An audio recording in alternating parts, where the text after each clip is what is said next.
২০০১ সালে টাঙ্গাইলের মির্জাপুর উপজেলার গড়াই সখীপুর সড়কে বংশাই নদীর উপর নির্মাণ করা হয় হাঁটুভাঙা সেতু। ইজারা পদ্ধতি চালু করে ২০০২-৩ অর্থ বছর থেকে সেতুটি থেকে আদায় করা হচ্ছে টোল।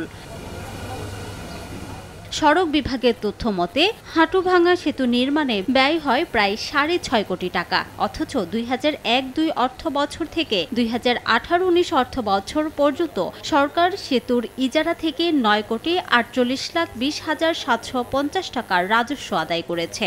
গত কয়েক বছর ধরে সেতুর টোল বন্ধের জন্য দাবি জানিয়ে আসছেন স্থানীয়রা। তারা জানান, নির্মাণে ১.৫ গুণের বেশি টাকা আয় হলেও এখনও টোল আদায় করা হচ্ছে। সরকারের বিভিন্ন মহলে বারবার টোল বন্ধের আবেদন করেও ইতিবাচক সাড়া মেলেনি। ব্রিজের টোল তো আরো ২০১২ সালে আপনার টোল এটা পরিশোধ করা হয়েছে।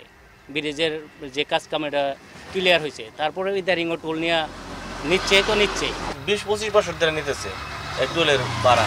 দিনে মনে করেন যে টুলে ২০০ টাকা করে আমাকে টুলে জায়গা। তবে সড়ক বিভাগ বলছে সেতুর টোল আদায় সরকারের রাজস্ব আয়ের একটি পথ। ইজারা নীতিমালাটা সংশোধন হলে তাহলে হয়তো এটা গভর্নমেন্ট যেভাবে ডিসিশন দেবে, বন্ধ করা হোক বা রেটটা পরিবর্তন করা হোক, ওভাবে আমরা তখন এক্সিকিউশনে যাব।